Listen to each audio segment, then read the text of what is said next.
Hello students, आपका मेरे channel smart study में स्वागत है। स्टूडेंट्स, आज हम शिक्षा निदेशालय की तरफ से दी जाने वाली वर्कशीट नंबर 18 करेंगे, जो कि क्लास 7th की है और विषय है सामाजिक विज्ञान।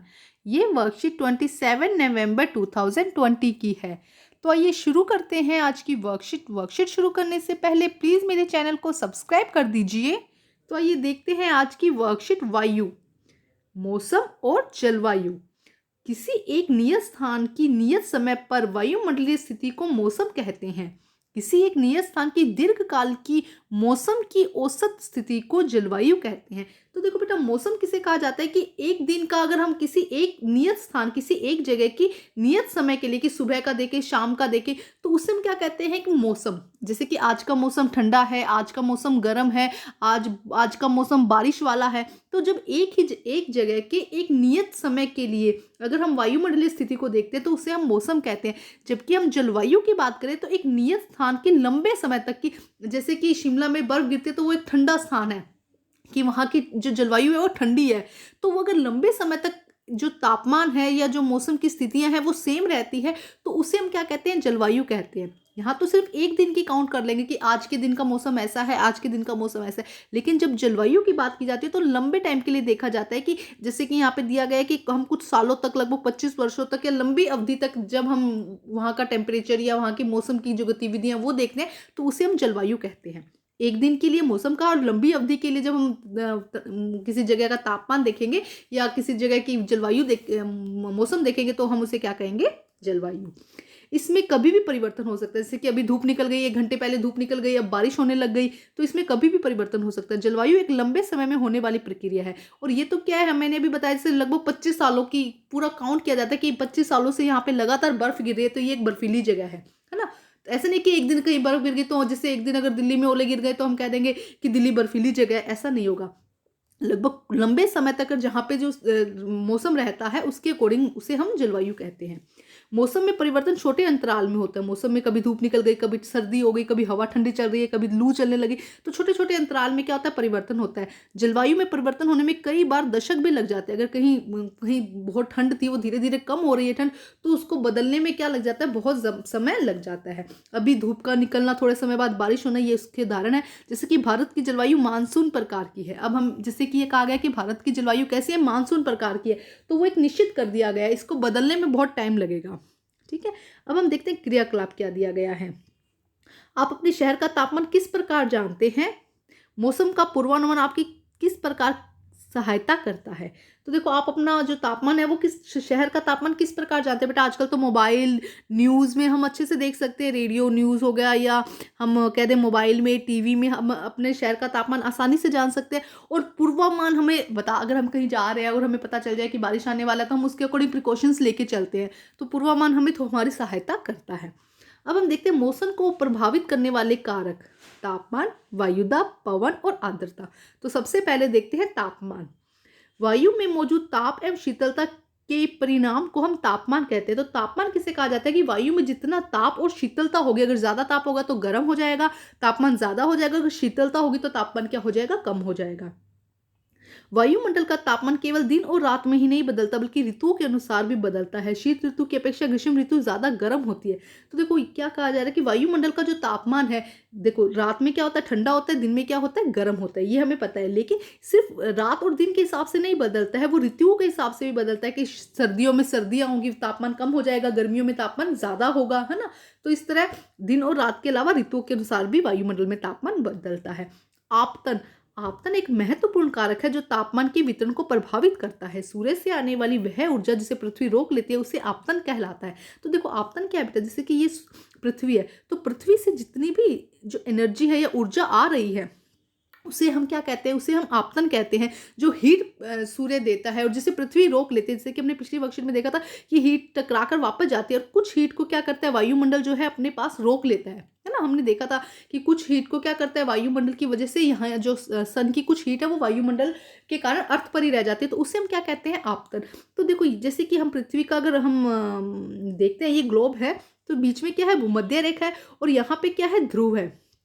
तो सूर्य यहाँ पे देखो, सूर्य की किरणें सबसे ज्यादा कहाँ पे गिरेगी, भूमध्य रेखा पर, और यहाँ पे ये तिरछी हो जाएंगी, सूर्य की किरणें यहाँ पे क्या हो जाएगी, तिरछी हो जाएंगी, जिसकी वजह से जो सबसे ज्यादा तेज धूप है या तेज गर्मी है, ज्यादा तेज हीट है, वो कहाँ पे आती है, भूमध्य पर। और ध्रुवों पे क्या हो जाती है, क्योंकि ये तिरछी हो जाती है, ध्रुवों से क्या हुई, सूर्य की दूरी बढ़ गई, है ना, ध्रुवों से क्या हुई, सूर्य की दूरी बढ़ गई, जिससे कि क्या होता है, जो ध्रुव जितने भी ध्रुव एरिया होते हैं वो क्या है बेटा, ठंडे हैं, बर्फीले हैं। ठीक है, अभी हम इसका समझते देखो। आपतन एक महत्वपूर्ण कारक है जो तापमान के वितरण को प्रभावित करता है। सूर्य से आने वाली ऊर्जा जिसे पृथ्वी रोक लेती है, आपतन कहलाती है। आपतन की मात्रा भूमध्य रेखा से ध्रुवों की ओर घटती है। देखो यहाँ पे तो सीधी लाइट पड़ रही है, एकदम हीट पड़ रही है, लेकिन यहाँ पे क्या हो रहा है, दूरी बढ़ने के कारण क्या हो रहा है कि ध्रुवों पर जो है आपतन की मात्रा वो कम हो रही है ना। आपतन का मतलब है जो हीट दे रहा है सूरज, उसे हम क्या कहेंगे, आपतन।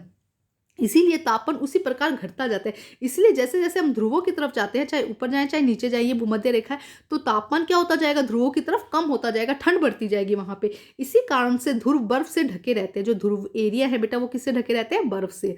यदि पृथ्वी का तापमान अत्यधिक बढ़ जाता है तो यह इतनी गर्म हो जाएगी कि कुछ फसलें भी नहीं उग पाएंगी। अगर पृथ्वी का तापमान लगातार कंटिन्यूस बढ़ता रहा तो इतनी गर्म हो जाएगी कि यहाँ पे फसलें भी नहीं उग पाएंगी। गांवों की अपेक्षा शहरों का तापमान अधिक होता है, क्योंकि शहरों की जनसंख्या अधिक है। शहरों का तापमान, हम क्यों रिलैक्स होने गांवों में जाते हैं, क्योंकि वहाँ का तापमान क्या होता है, कम होता है, ठंडा होता है। क्यों, क्योंकि वहाँ की जनसंख्या, जो शहरों की जनसंख्या भी अधिक होती है, वाहनों, फैक्ट्री, अन्य क्रियाकलापों से ईंधन की खपत भी अधिक होती है, ज़्यादा पोल्यूशन होता है, उसकी वजह से क्या होता है, हीट निकलती है, जिससे कि क्या होता है, जो गाँवों में गर्मी भी कम होती है, शहरों में गर्मी ज़्यादा होती है। आगे देखिए, वायुदाब। पृथ्वी की सतह पर वायु के द्वारा भार लगाया गया दाब, उसे हम वायु दाब कहते हैं। देखो, पृथ्वी की सतह पर वायु के द्वारा एक भार लगाया जाता है। पृथ्वी की सतह, जैसे कि पृथ्वी की सतह, उस पर वायु के द्वारा एक भार लगाया जाता है, जिसे हम वायु दाब कहते हैं। समुद्र स्तर पर वायु दाब सर्वाधिक होता है। ऊंचाई पर जाने पर यह घटता है, जिस कारण ऊंचाई पर जाने पर, जिससे वायु में ऑक्सीजन की मात्रा कम होती है, अत्यधिक ऊंचाई पर जाने पर वायु दाब और ऑक्सीजन की कमी के कारण व्यक्ति बीमार पड़ सकता है, उसकी मृत्यु भी हो सकती है। पर्वतारोही इसी कारण अपने साथ ऑक्सीजन का सिलेंडर भी लेके जाते हैं। आपने देखा होगा जो पर्वतों पे चढ़ते हैं वो अपने साथ ऑक्सीजन का सिलेंडर रखते हैं। क्यों, क्योंकि जैसे जैसे हम ऊंचाई पर जाते हैं वैसे वैसे ऑक्सीजन की मात्रा की क्या होती रहती है, कमी होती रहती है। जब ऑक्सीजन की मात्रा की कमी होती, जैसे जैसे, क्योंकि ऑक्सीजन की अगर कमी हो तो सांस लेने में दिक्कत होगी, इसीलिए जो पर्वतारोही है वो क्या करेंगे, सिलेंडर अपना ऑक्सीजन का साथ लेके जाते हैं। बहुत इंपॉर्टेंट क्वेश्चन है बेटा ये, कि क्यों लेके जाते हैं, क्योंकि ऊपर जाने पर ऑक्सीजन की मात्रा में कमी होती रहती है। नेक्स्ट देखिए क्या लिखा है, वायु दाब का क्षैतिज वितरण किसी स्थान पर उपस्थित वायु के ताप द्वारा प्रभावित होता है। जो दाब है वो किससे प्रभावित होता है, ताप से प्रभावित होता है। अधिक तापमान वाले क्षेत्रों में, जहां तापमान अधिक है, वहां वायु गर्म होकर ऊपर उठती है। आपको पता है कि जो गर्म वायु होती है वो कहाँ उठती है, ऊपर की तरफ जाती है, जिस कारण से देखो हवा अगर ऊपर चलेगी तो यहाँ पे दाब कम होगा, क्योंकि भार, जो हवा है वो क्या कर रही है, नीचे दाब, भार का दाब लगा रही है, भार लगा रही है, जिसे हमने क्या कहा है, दाब। लेकिन वो अगर गर्म है तो क्या करेगी, ऊपर चली जाएगी ना, ऊपर चली जाएगी, जिससे कि क्या हो जाएगा, दाब क्षेत्र कम हो जाएगा, निम्न दाब क्षेत्र हो जाएगा। निम्न दाब बादल युक्त आकाश और नम मौसम के साथ जुड़ा रहता है। अब देखिए, कम तापमान वाले क्षेत्रों में जो ठंडे हैं वहां पे क्या होगा, क्षेत्रों की वायु ठंडी होगी। कम, जहाँ पे सर्दियां हैं वहां पे क्या होगा, जो तापमान है कम होगा, जिसकी वजह से क्या होगी, वहां की वायु ठंडी होगी, जिसके फलस्वरूप ये भारी हो जाएगी। ठंडी जो वायु होती है वो भारी होती है और गर्म वायु हल्की होती है। तो ठंडी वायु भारी होगी, भारी वायु निमज्जित होकर, मतलब कि नीचे, भारी होने की वजह से वो नीचे आ जाएगी, जिससे क्या होगा, उच्च दाब क्षेत्र बनाती है। उच्च दाब के कारण यह स्पष्ट और स्वच्छ आकाश होता है। क्या कह रहे हैं, अगर दाब उच्च होगा तो क्या होगा, क्योंकि वायु सारी नीचे हो जाएगी, जिससे कि जो आसमान है, जो आकाश है, वो क्या होगा, स्पष्ट और स्वच्छ होगा। आइए देखते हैं क्या दिया गया, तापमापी। इसका उपयोग तापमान नापने के, देखो ये आपने देखा होगा, इसका उपयोग तापमान मापने के लिए किया जाता है। तापमान को मापने के लिए मानक इकाई डिग्री और सेल्सियस है। तो क्या डिग्री, क्या इकाई है बेटा तापमान को मापने के लिए, डिग्री और सेल्सियस। अब है वायु दाब मापी। वायु दाब, इसका उपयोग वायु दाब को मापने के लिए किया जाता है। किसके लिए किया जाता है इसका उपयोग, वायु दाब को मापने के लिए वायु दाब मापी का प्रयोग किया जाता है। तापमान का उपयोग तापमान को नापने के लिए, वायु दाब मापी का वायु दाब को। देखिए अगले सप्ताह के तापमान को लिखिए, अगले सप्ताह के तापमान को लिखिए और उनमें होने वाले परिवर्तनों को नोट करके लिखिए। आपको क्या करना है, इस वीक में जितने भी दिन का जो टेम्परेचर है वो नोट करके रखिए और अगले वीक तक लिखना है आपको, ठीक है। तो आपको पता चलेगा कि क्या मौसम में क्या क्या चेंजेस आ रहे हैं। अब हम करते हैं क्वेश्चन आंसर। भूमध्य रेखा से ध्रुवों की तरफ जाने पर आपतन की मात्रा क्यों घटती है बेटा, क्योंकि सूर्य से दूरी घटती है ना। तो आइए करते हैं इसका आंसर हम। तो आइए देखते हैं आंसर नंबर 1। भूमध्य रेखा पर सूर्य की किरणें सीधी गिरती है जबकि ध्रुवों पर सूर्य की किरणें तिरछी होकर गिरती है, जिससे भूमध्य रेखा से ध्रुव की तरफ जाने पर सूर्य से दूरी बढ़ती है। मैंने अभी समझाया था कि ये मध्य में क्या है, भूमध्य रेखा, और यहाँ पे क्या है, ध्रुव। तो सूर्य की किरण भूमध्य रेखा पर सीधी गिरती है जबकि हम यहाँ तिरछी, जब ध्रुवों की तरफ जाती है तो ये क्या हो जाती है, तिरछी हो जाती है, जिससे कि भूमध्य रेखा से ध्रुव की तरफ जाने पर सूर्य से दूरी, ये देखो दूरी बढ़ गई ना, एक तो सीधी थी अब यहाँ पे दूरी बढ़ गई, इसी कारण से सूर्य का तापमान अर्थात आपतन की मात्रा घटती जाती है। ठीक है स्टूडेंट, एक बार फिर देखते हैं। भूमध्य रेखा पर सूर्य की किरणें सीधी गिरती है जबकि ध्रुवों पर सूर्य की किरणें तिरछी होकर गिरती है, जिससे, यहाँ पे स्पेस दे दीजिएगा, भूमध्य रेखा से ध्रुव की तरफ जाने पर सूर्य से दूरी बढ़ती है, इसी कारण सूर्य का तापमान अर्थात तापमान आपतन की मात्रा घटती जाती है। अब हम करते हैं प्रश्न नंबर 2। देखिए प्रश्न नंबर 2 बेटा, गांवों की अपेक्षा शहरों में तापमान अधिक क्यों होता है? तो बेटा अभी हम इसको बहुत अच्छे से समझ चुके हैं, यहाँ पे दिया गया है इसका आंसर। गांवों की अपेक्षा शहरों का तापमान अधिक होता है क्योंकि शहरों में जनसंख्या अधिक होती है, वाहनों, फैक्ट्री और अन्य क्रियाकलापों से ईंधन की खपत भी अधिक होती है। तो ये हो जाएगा आंसर नंबर 2। अब हम करते हैं क्वेश्चन नंबर 3। ठंडे क्षेत्रों में किस प्रकार का वायुदाब होता है? ये दोबारा आ गया, किस प्रकार का वायुदाब होता है? तो हम यहाँ पे लिखेंगे आंसर नंबर 3, ठंडे, कम तापमान लिख दीजिएगा या लिख दीजिएगा कि ठंडे शहर, ठंडे क्षेत्र, जो भी लिखना आपको लिख दीजिएगा। ठंडे क्षेत्रों या कम तापमान वाले क्षेत्रों की वायु ठंडी होती है, इसके फलस्वरूप यह भारी होती है, भारी होकर निमज्जित होकर वायुदाब के क्षेत्र को उच्च वायुदाब क्षेत्र बनाती है। तो ये हो जाएगा आपका आंसर नंबर 3। तो बेटा आज की वर्कशीट कंप्लीट होती है। वर्कशीट कंप्लीट करके अपने टीचर से चेक कराइए और प्लीज़ मेरे चैनल को लाइक कीजिए, सब्सक्राइब कीजिए और शेयर कीजिए। Thank you.